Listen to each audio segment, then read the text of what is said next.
It's such bad boxing. I don't know how this has become a thing for me. It's the worst boxing I've ever seen in my life. I'd appreciate you guys being a part of the show. How am I not going to box if 65% of the people have boxing gloves on here? I'm not supposed to just get a little boxing in. That's why I don't want to box if it's a 1-point win or it's a tough win against the Philadelphia 76ers. I want to box for games like this. You know? Big-time games like this deserve a little bit of boxing. All right, what's going on, Laker fans? I'm winded. I'm already winded. I appreciate you guys being a part of the show. By the way, hitting go live and not showing myself at the same time coming in, that was a lot of that took a lot of work right there. Laker fans, what is going on? What happened tonight? 128 to 124. Lakers over the Milwaukee Bucks in double overtime. That's right. Isn't that how they spar? Probably not a good idea for me to try to become a boxer. What a big time win. There is no timetable on today's show. Now, granted, there's never a timetable because I go however the hell long I want to go. It's YouTube. It's not like I have anybody's telling me, when to come on, when to come off. So we're going to go as long as we need to go tonight. There's a lot to talk about. 128, 124. I'm going to put my hand up here. I'm the first one to admit it. I got no problem admitting it. I thought the Lakers were going to get their asses kicked tonight. Period. I have no other way to put it.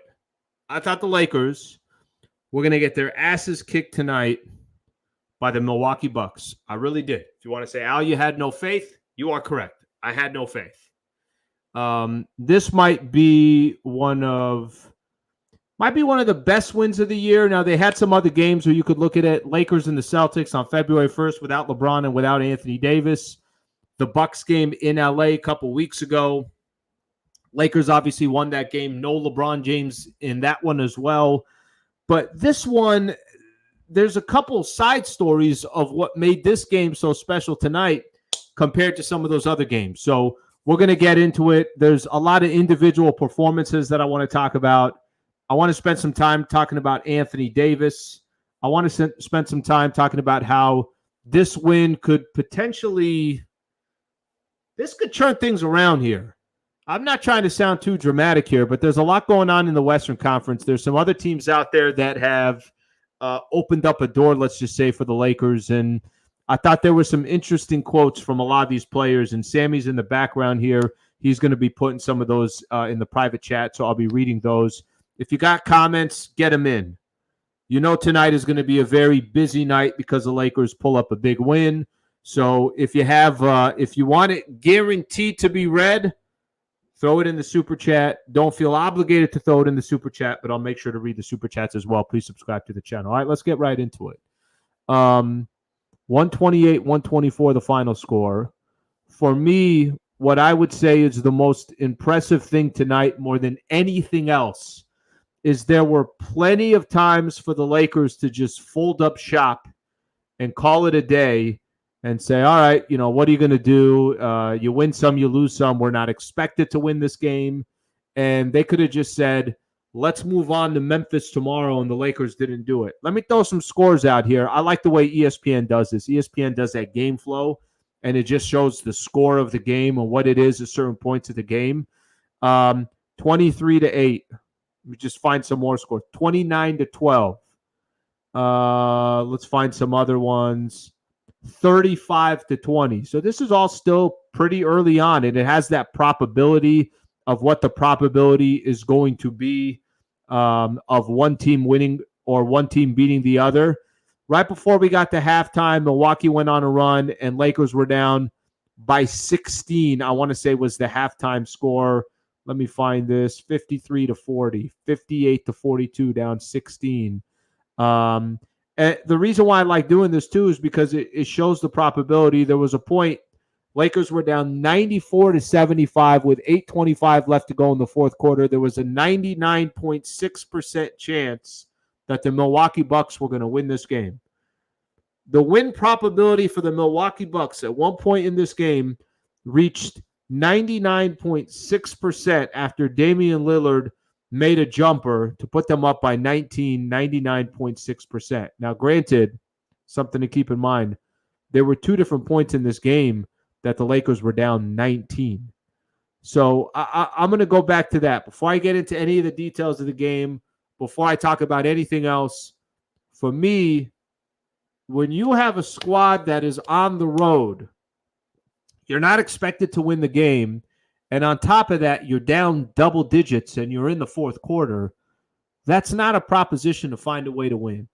So I'm going to talk about what Anthony Davis did. Austin Reeves' triple-double. D'Angelo Russell, another solid game. Some big moments from other players that stepped up at key moments, whether it was Dinwiddie or Taurean Prince with some free throws or Rui Hachimura with some key buckets. I'm going to get into all that.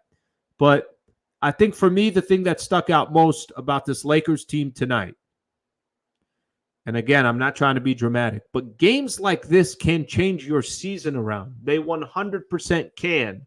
See what happens the rest of the road trip. They got a 6-game road trip. But when you have a 99% chance to lose this game, you're on the road. It's Chris Middleton, Damian Lillard, Bobby Portis, Brook Lopez, Giannis Antetokounmpo. Doc Rivers is the coach there. Maybe the Doc thing doesn't help them. And you don't have LeBron James and you find a way to just get this game into overtime, that's gutsy. That shows some heart. I know Laker fans don't want to hear this, but if they didn't win the game, how's I going to be mad at them? If they came back and got it to overtime. Okay, well, they didn't stop there. They got it to double overtime. And then eventually in double OT, Lakers win the game 128-124. That to me is the thing that sticks out the most. It's not that they jumped out to a 15-point lead and the Bucks didn't expect the Lakers to come out and make this a fight. It's not that it was close all game and it went back and forth, or one of the players for the Bucks got injured, or there was another player for the Bucks that wasn't available. Bucks had everybody. Lakers did it. Bucks had a big-time lead at home, and the Lakers still found a way to win in double overtime. That's a gutsy win. I'm going to read you guys a quote here. This was on Spectrum Sportsnet. It was Mike Trudell interviewing Austin Reeves after the game. There's two things you can do. You can fold and go to Memphis tomorrow, or you can man up and face the challenge head on. Obviously, the Lakers did that. Austin Reeves, 29 points, 14 rebounds, 10 assists. But I love that quote, what he said there. He talked about there was a moment. Did he say it or did Anthony Davis? Maybe Darvin Ham said. I think there was 6-7 minutes left in the game. Lakers went on a 7-0 run. They got that 19-point lead down to 12. And basically, Darvin Ham said, look, a couple more minutes here. Let's see if we can run this down to single digits, and let's just see what happens. And they did, and that obviously propelled them right there. So that, to me, is the thing that sticks out by far the most of anything. And I'm going to start getting into some of these some of the actual game, but it's a gutsy performance. All right, let's talk about the actual game here for a quick second. So Giannis Antetokounmpo scored 6 points in the fourth quarter and the 2 overtimes. I heard on the broadcast it was Billy Mack, obviously, Billy McDonald, and it was Stu Lance. There was a point, I think it was Stu that said it. He's like, look how many defensive stops this team keeps getting. Why can't they do it on a consistent basis? Do you know that the Milwaukee Bucks scored 13 points in the fourth quarter?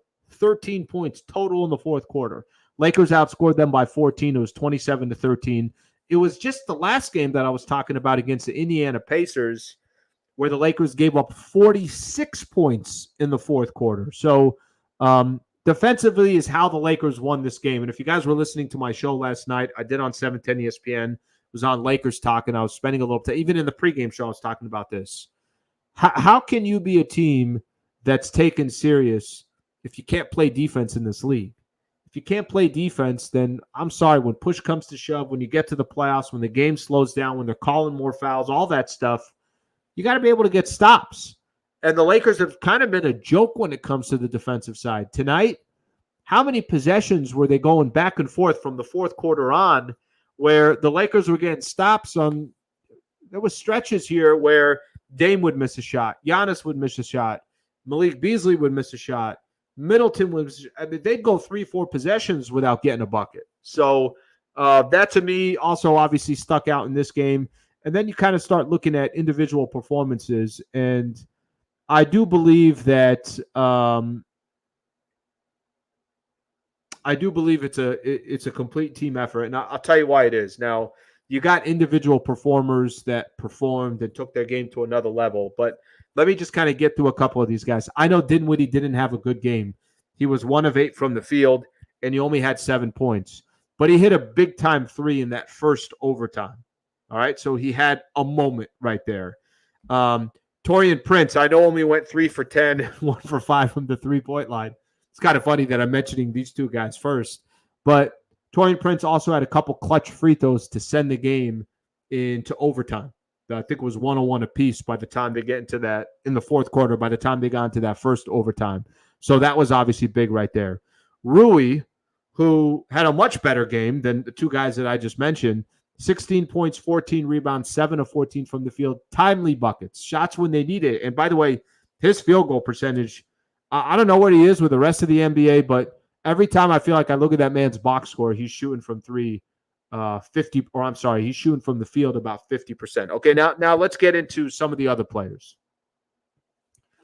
D'Angelo Russell, 29 points and 12 assists, 10 of 10 from the free throw line. Thought it was kind of funny. Billy Mack on the broadcast didn't want to jinx D'Angelo Russell, but every time he was hitting those free, he's like, D'Lo has not missed a shot tonight. D'Lo was clutch tonight.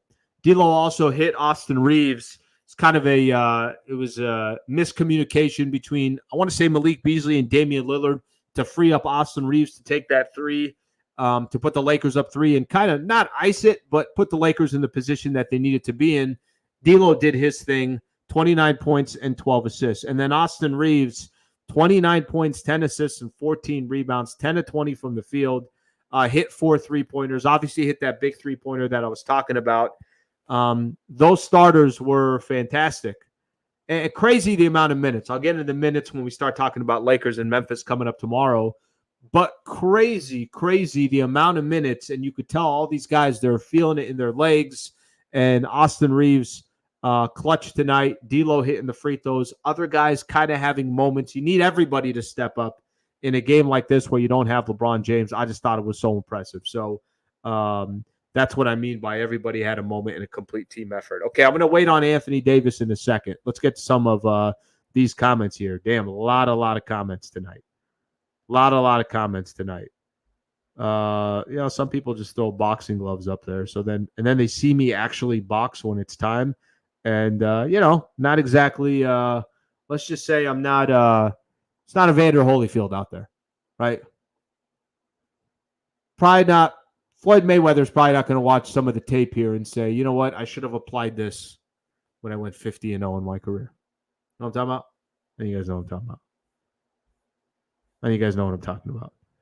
All right, I'm going to have to come a little bit further in the comments because, to be honest with you, I'm so far back that it's going to take a second to find some of the comments that I need here. Okay, Francis, I appreciate the super. Great W. I better see some boxing from Sammy tonight. So Sammy's in the background. For those who don't know Sammy is an intern here on Hoops Talk. He's kind of, he's kind of working on all the comments in the background.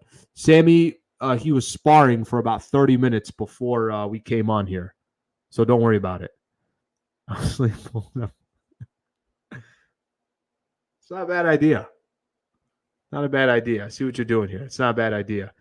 Okay, let me read some of these comments here that you got. Reeves, such a bargain at $12 million a season, and fans wanted to trade that contract. Andre, I don't know. Maybe there were some people that were talking about Austin Reeves, but I think most of the people, it was D'Lo that was the one that was D'Lo was the one that was more primarily talked about when it came to trades. I didn't think Austin Reeves was talked about as much. I thought D'Lo was the target from most Laker fans. Now, there were some Laker fans that were saying, don't trade D'Angelo Russell.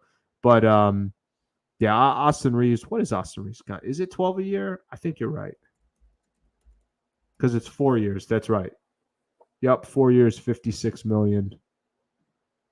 Can't do the math that fast.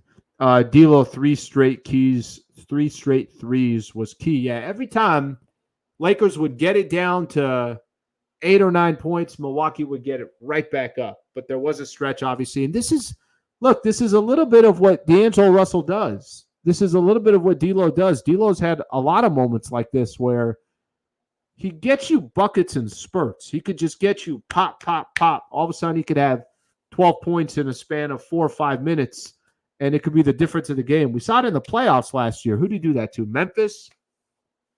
You guys remember last year Lakers were playing Memphis, and Lakers were down 97-90, I want to say. And he hit 3 straight threes in a row, made it 99-97. Lakers end up winning that game. I can't remember if that was the clincher or not. A lot of Laker games I've watched over the years here. All right, let me see some more here. Lakers have won 6 games versus good teams without LeBron James. Okay, I don't think that one's completely true. And I don't think I could find the game. I know I can't find them right now. I know they're 6-4 against when Bron is out. They were 5-4 coming into this game. Bron has missed 10 straight games total. I don't know if somebody could go do the research, but I don't think they're all against good teams. Because I remember looking at this earlier. Some of those teams I don't think were all that good. And I could just tell you right out the gate, 2 of them I remember. Both of them are against the Milwaukee Bucks. So those are the last 2 that, we know that they've had.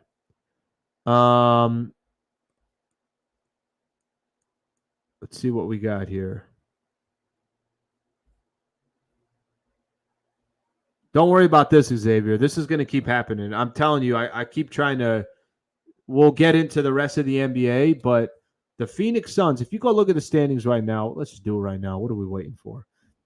Right now, you go look at the NBA standings, and I'm going to see here because I know there was the Sacramento Kings just absolutely blew out the Dallas Mavericks absolutely blew out the Sacramento Kings. So Lakers now 2 games behind the Phoenix Suns. 2 games.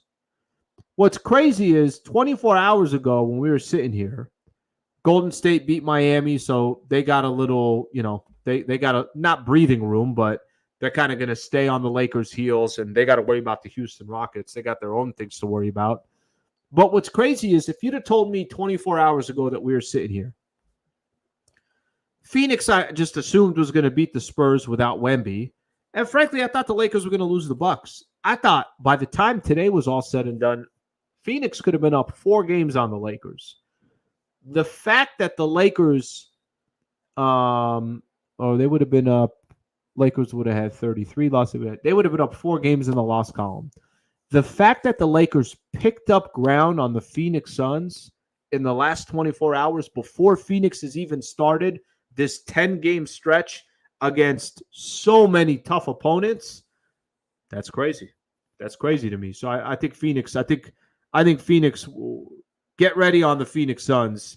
They could be in some serious trouble. We've beaten every contender or good team besides the Kings and the Nuggets. You are correct, my friend. What's crazy about that is you could end up playing the Kings in the play-in and then have the Denver Nuggets in the first round. So a lot of it is matchups, right? That's sports in general. There's certain teams you have trouble against, and there's other teams. Lakers could end up playing OKC in the first round, right? That could happen too. And if that ends up happening, then I think we'll take our chances. I don't think the Oklahoma City Thunder want to face the Los Angeles Lakers. Worthy said it best, character. I think, Sherry, what you're referring to is the Lakers, the way they played tonight. I completely agree. They showed some character. Okay. You guys can keep these comments rolling in. I'll do my best to get to them, but I want to get back to a couple of topics that I had. How about Anthony Davis?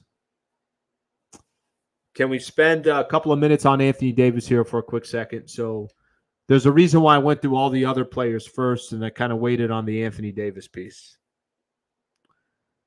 Anthony Davis played 52 minutes tonight. I'm still not sure what was going on. Did he bump knees? But I thought post-game show on Spectrum, he did not say I don't know if he said that he didn't bump knees. I don't know what his issue was, but Anthony Davis obviously was not feeling full strength. Let's put it that way. AD had 34 points and 23 rebounds. He had 4 block shots. He had 2 steals.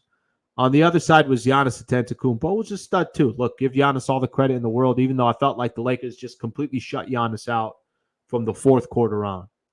But think about what the Lakers need Anthony Davis to do and what they needed him to do tonight and what he did for them tonight. So put aside the 34 points, put aside the 23 rebounds, put aside the 4 blocks and the 2 steals. Put all that aside for a quick second. He just stayed in the game. And I think that's one of the things that Austin Reeves mentioned, D'Lo mentioned. It was like, look, the guy was clearly struggling. He's getting treatment on the bench, but he stayed in the game. And at the most important moments, I mean, Dame Lillard trying to take a shot. What was that? I can't remember here. Was that regulation, end of the first OT? I can't even. Everything's all just kind of mushed together right now.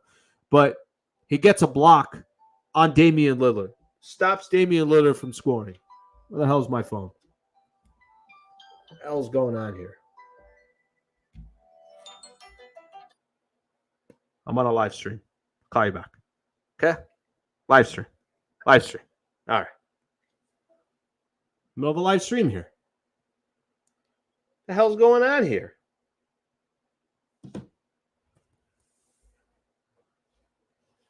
No respect anymore. All right, let's keep going. All right, so AD gets the block on Damian Lillard, calling in the middle of the show. We're live streaming. AD gets the block on Damian Lillard. Just how many different times did he affect the game? I know the guy didn't shoot well. He struggled from the field, only 12 of 31. Did hit those big threes, hit 3 threes, hit a couple clutch free throws right at the end, just basically to end the game, to ice the game. Remember, they were only up 2. Who hit the 3? I think Beasley hit the 3, and they were only up by 2. So AD had to go to the free throw line and basically ice the game, hit both free throws, and that was a wrap. There's something about Anthony Davis, and I think for someone like him who's been portrayed and perceived, and it's okay. I understand kind of what it comes from, but think about Anthony Davis for a quick second. Think about Anthony Davis. A year ago, if I'd have told you, what do you think about Anthony Davis? A lot of people could say, I don't know, Al. I like the guy. He's a good player, but I think he's soft. I don't think he plays enough games. I think he's on the floor way too much. I think that he's too injury prone. All those things. And, it's tough for me to argue that. That's just kind of been Anthony Davis, unfortunately, since he's been a Los Angeles Laker. That's kind of been the way it's gone. You know how many games Anthony Davis has played this year? He's played 67 games so far this year. We got 10 games left to go. Anthony Davis has a chance to play, let's call it 75 games this year. That's incredible. And he's gutting through some of these performances. So for all those Laker fans out there that have put a ton of pressure on Anthony Davis, or for a lot of those people that would street close AD, were giving him titles, please don't bitch and complain about Anthony Davis this year. Please don't do that. By the way, if you do, you're going to look like an idiot because he shows up to work every single night. He's been available for almost every single game.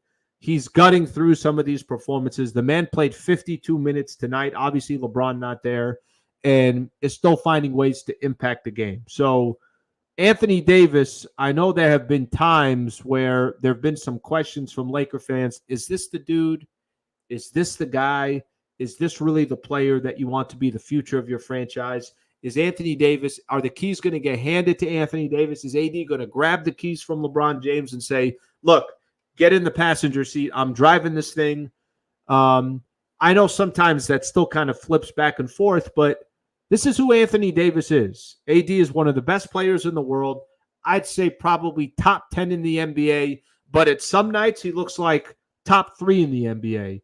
And tonight, just kind of gutting through this performance, did what he did on the defensive side. It was great to watch, and I think very encouraging for Laker fans out there to certainly watch all that. Okay. That's what I wanted to do on the Anthony Davis front. See what we got here. AD has only missed 4 games this season. I'm in disbelief. That was AD on the phone. He said he's fine. Thank you very much. That part is true. You know what I need to do? and I'll eventually do this, but we'll do this down the road. At some point, I want to be able to take calls on the post-game show too. You know what I mean? Throw a phone number on there, listen to some Laker fans kind of express their opinion, get through the comments, kind of keep going. All right, let's see what else. Let's see if some people got some comments here in regards to Anthony Davis. AD actually plays through injuries now. Can't ask more about him. Sabonis still owns him. That part might be a little true. There are a couple players. Listen, who was it? Yusuf Nurkic had that basically career game against AD. The two Sabonis games I did not like.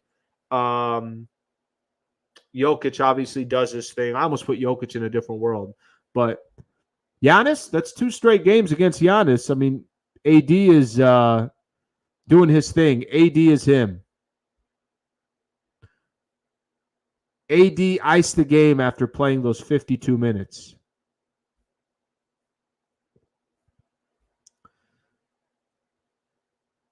AD stopped falling down all the time.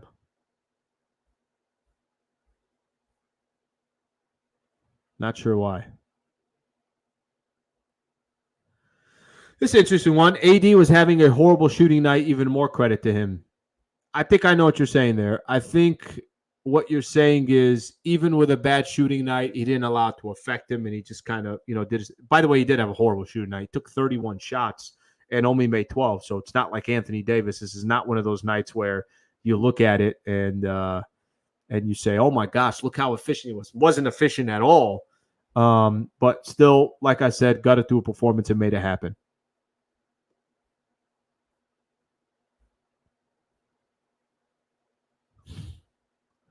Trav calling Slee to talk about tomorrow's show.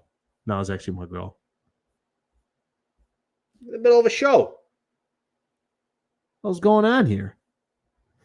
All right, couple other things I want to get into here. By the way, we'll do this now. If you want to do a little roll call, if you want to throw in where you're tuned in from, feel free to put it in the chats. I'm just going to kind of sprinkle these in here. So let me know where you're tuning in from, what city, state, country, whatever the case is. I love seeing that there's obviously Laker fans that are everywhere. I love seeing that there's a lot of supporters of this channel that are not just located in Southern California. They're everywhere. So feel free to put in where you're tuning in from, and I'll give you a shout out as we go. Okay. We'll spend a little time on this. What do we say about the Lakers right now? I think a lot of our conversation about the Lakers right now, there's definitely this, what are they really? I was talking about it yesterday. They're 15-7 in their last 22 games. Well, why doesn't it feel like they're 15-7? By the way, whoever said that in the comments after the Lakers played the Pacers about the 15-7 and said, why don't they feel like they're 15-7? Somebody said that in the comments. I forget who it was. But I stole that, and I used that for my show on Monday. I used that for my show on Monday night, and I used that for my show earlier today in the pregame show. So thank you. I bow to you, my friend. This is why a game like this can kind of flip your season around. And D'Lo had some quotes right after the game. Let me read actually a couple of these quotes. I know Sammy put these out there. Okay, we got Rui. We didn't give up the whole game. We just kept pushing. AD says 20-point leads in the league now is nothing. AD credited D'Lo for encouraging him to keep shooting after his poor start. Okay, so a couple things here, and this is going to be why something like this can potentially change your season. I still feel like there are times where I watch the Lakers play, and it's like, damn, we're in a dogfight with Philly without Joel Embiid. Wow, they're up big against the Indiana Pacers until they're not. They give up 46 in the fourth quarter. Let me go back on some other games. They lose the 2 against the Sacramento Kings. Let me just kind of find the more recent games here. Minnesota, give them credit. They won. Milwaukee, give them credit. They won. OKC, give them credit. They won. They lost to Denver. Washington, they needed an overtime win game. Clippers, they came back from 21 down in the fourth quarter. Tonight, they came back from 19 down in the fourth quarter to win the game. So it's been a little bit all over the place. But wins like this at this time of the year, I don't. Sometimes it doesn't matter how you win. It's just you kind of just gain a little bit more confidence, or you're in a predicament or a situation a week from now, and it's like, all right, well, the game's not over. We've done this before. So I think all these games kind of stack up together. I do think that the identity of this team today is they could come back in any game. It's not ideal. You don't want to do that, but there's clearly enough talent there. And there are times that a team like this can, make a run, and the Lakers have been able to do that. You can't be 16-7 in the NBA over a 23-game stretch unless you're doing something right. Right? You got to be doing something right. 16-7 is over 25% of your season. So since February 1st, the Lakers have been all over the place, but when the dust settles, they're stacking up a W. Now, this is just the first game of a road trip. I don't know what the hell is going to happen tomorrow. That was part of the things I was thinking about. I was like, man, this will be really devastating for the team if they play this hard, have to go in 2 overtimes against Milwaukee, and then actually end up losing and don't cash it in. It's like, damn, well, what does that mean for tomorrow? Is LeBron going to be healthy enough for tomorrow? I don't know. I was talking to Dan Wyke of the LA Times in the pregame show, and we were saying, hey, is this strategic that he didn't play? And then he's like, well, I don't know. Maybe there's a little bit of doubt there that maybe it's not just strategic. Maybe his ankle is bothering him to that extent, or was bothering him against the Indiana Pacers. So we're not going to know. But I will tell you this. If they'd have lost this game, and then you had Memphis tomorrow, and I know the Memphis Grizzlies are not good. I'll preview that game in just a second. But AD played 52 minutes. D'Lo played 50. Austin Reeves played 48. Even Rui played 39. Spencer Dinwiddie played 42. They're flying tonight to Memphis. God knows when they get to sleep and everything else. That's probably going to be a tough game tomorrow just for all those reasons. So you get to start your road trip on the right track. It's a gutsy performance, and we'll see if it has an effect. Listen, if they come in tomorrow and they lose to the Memphis Grizzlies, and it clearly didn't have the effect that you were looking for, but hopefully that's not going to be the case. And I got some confidence that this is something that the Lakers can hopefully build off of. I'm going to give a quick shout out here. Thank you to Underdog Fantasy. They are a proud partner of the Hoops Talk post-game show here, and obviously my personal page here. So I'm very, very appreciative to have them on the show. I'm going to make this really simple for you guys. I play these games, as you guys know. I show you guys how easy it is to play. Daily fantasy sports. This is something that is obviously very popular right now. Underdog Fantasy, if you use my code HoopsLA, they're going to give you a $100 deposit match. So you put $50, you create an account, put your email address, put in the code HoopsLA, they'll match your deposit of up to $100. So that's obviously an incentive right there.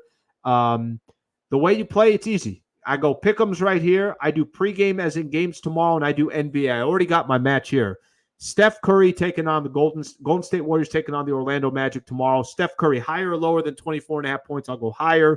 Paulo Banchero, higher or lower than 22.5 points, I'll go lower. Putting $20 on it, got a chance to win 3 times my money. I placed the bet. It's that quick. Get it done. Again, use that code HoopsLA, and I appreciate their partnership, and I appreciate you guys hanging out while I promote the partner. Okay. Couple comments here that I want to get into here real quick, and then I want to talk about the Western Conference, and then I want to preview the game coming up tomorrow.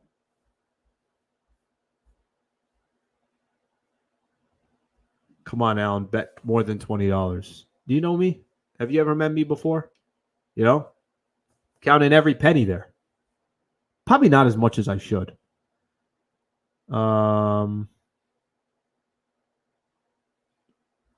It's interesting, JT. The Lakers are America's team, just like the Cowboys. The magnifying glass is hot. That's why it seems like they're not playing well.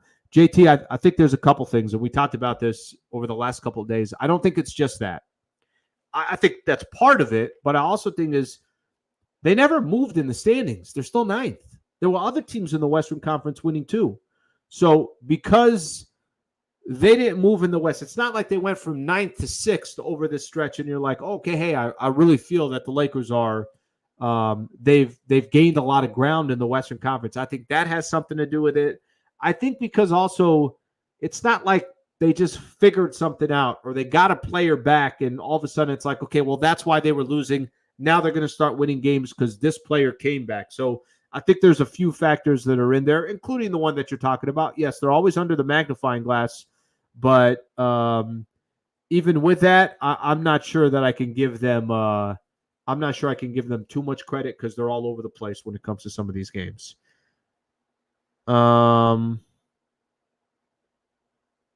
If the Lakers get Vando back, it's over for teams in the postseason. I've said it a couple times. You guys have probably heard me talk about it, probably annoyed by it. Vando is such an incredibly important piece. He is such an incredibly important piece. You got to have players that have an identity. His identity is I want to play defense. For a team that's been so inconsistent like the Lakers have on the defensive side, he is so incredibly important. Like I can't emphasize how important this dude is. He is so important. So I think what it will do, it will just make things more interesting for the Lakers. It will give them a legitimate chance to be able to say, okay, we got the depth that we thought we were going to have in the offseason. You got times you can run lineups out there that are just defensive focused. It's funny, those last couple of minutes against Milwaukee, and I've seen Darvin Ham do this a couple times. By the way, I don't know if you guys heard this.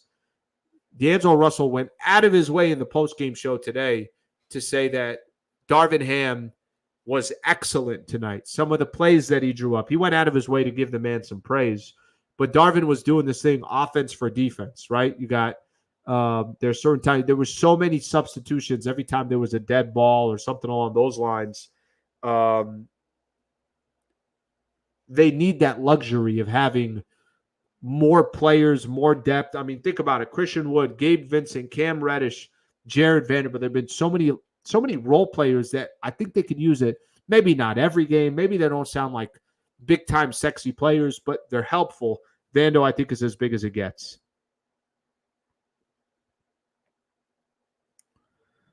Sliwa, what we are a team that's going to be hard to beat in 7 games. You got to outthink Bron and meet AD at the rim. The matchups will be interesting. I think anybody who gets Denver right now, you're obviously going to be you're playing from behind, but anything can happen. You just never know. Anything can happen. It doesn't have to be Denver. Maybe they get the Oklahoma City Thunder. I think a lot of people agree there's certain matchups that they can get are going to play to their advantage. All right, couple shout-outs here. Logan, appreciate you tuning in. Neighbor here, South Pasadena, my brother. Thank you for tuning in. San Jose, Costa Rica. I appreciate you being a part of the show. Lake Forest, California. Echo Park, Woodland Hills. Lake Arrowhead, California. How beautiful is Lake Arrowhead? Vegas in the house. Colorado Springs. Newark, New Jersey. New Jersey. Indonesia. Thank you for taking time to hang out. Boyle Heights. Man, some of the best food in L.A. Boyle Heights. Inglewood in the house. Little Italy, Las Vegas. Minnesota. Thank you for hanging out. East LA, Athens, Greece. Kostas always making an open invite. I feel like I pressured Kostas to inviting me to Greece. Thank you, my brother. I appreciate that. St. Augustine, Florida. Thank you for tuning in. This is, again, why I go back to why I love this channel. Everybody's everywhere. Literally, look how great it is to talk to Laker fans that are literally spread not just across the city, the country, but across the world. Antarctica in the house.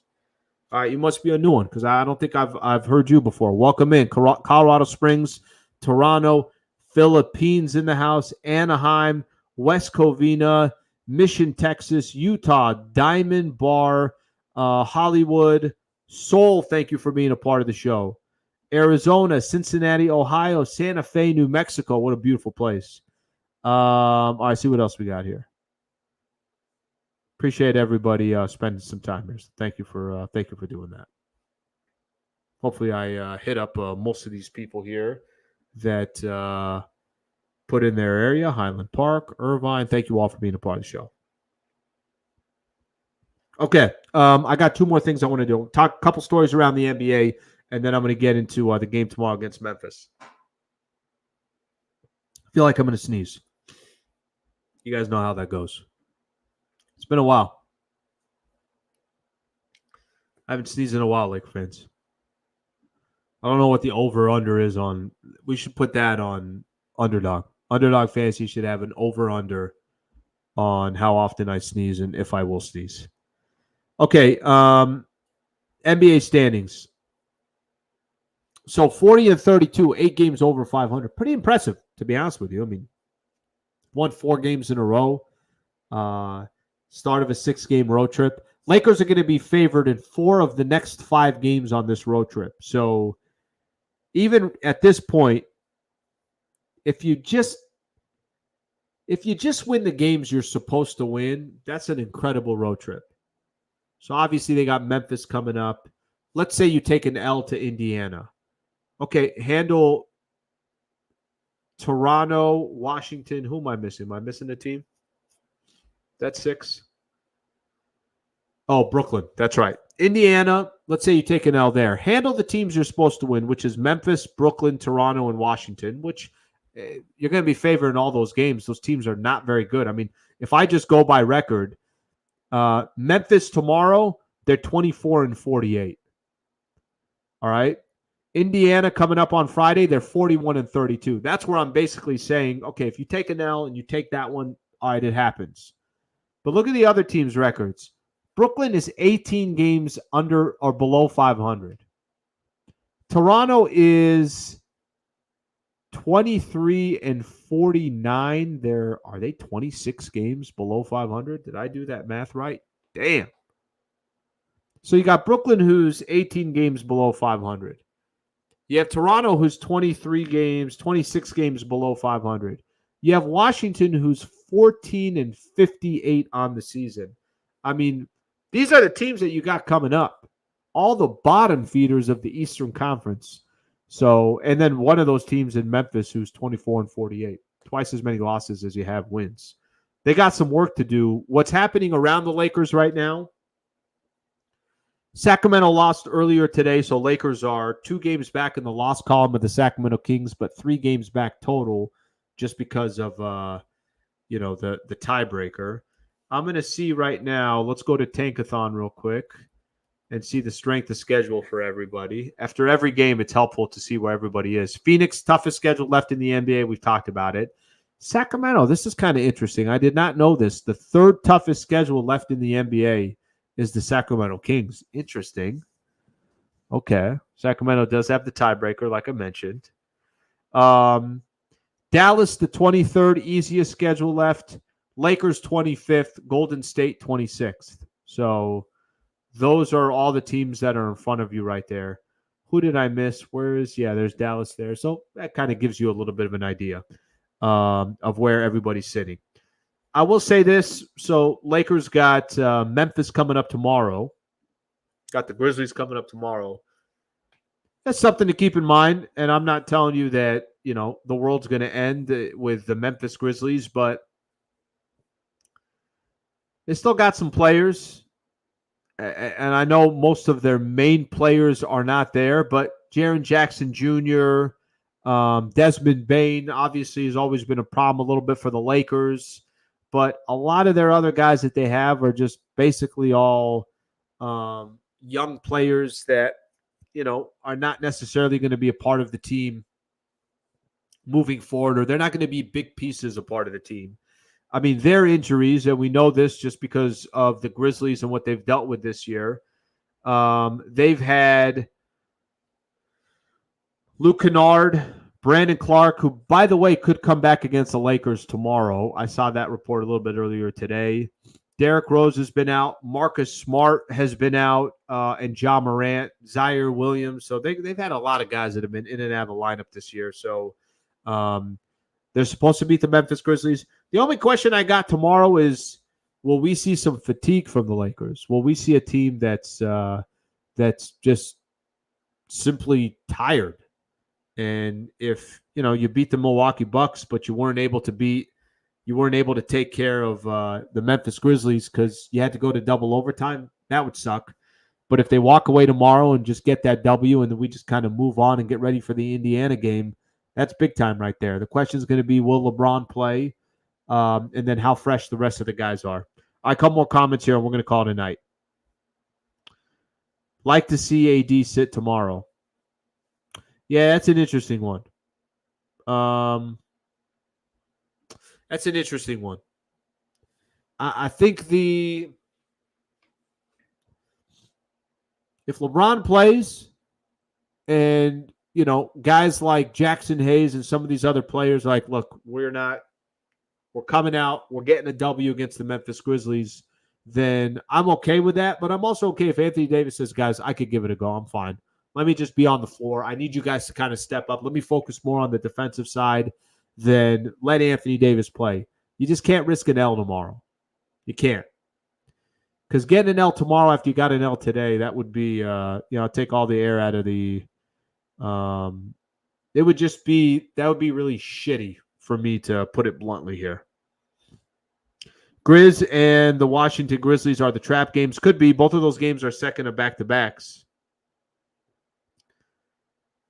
Golden State did beat the Heat tonight. That is correct. So Lakers don't gain any more ground there. I don't know what LeBron's going to do. I really don't. I don't know what Bron is going to do. I have no idea. Okay, Lake fans, great stuff tonight. I appreciate it. I appreciate you guys hanging out. I appreciate you guys seeing my absurd boxing style in the beginning. I appreciate you guys being a part of that as well. Lakers over the Bucks, double OT, 128-124. Anthony Davis, 52 minutes, grinds out a game, phenomenal. Austin Reeves, a triple freaking double. D'Angelo Russell, some big moments in the game. Obviously, like I mentioned, a lot of guys had moments in the game. Down 19 a couple different times in this game. 99% chance in the fourth quarter Lakers were going to lose that game, and they found a way to make it happen. So hats off to the Los Angeles Lakers tonight. Made it happen, and appreciate you guys hanging out. If you have not tuned in or if not subscribed to the channel, please do that. Shout out to Underdog Fantasy as a partner. Thank you for being a part of the show. See you guys tomorrow. Have a great night.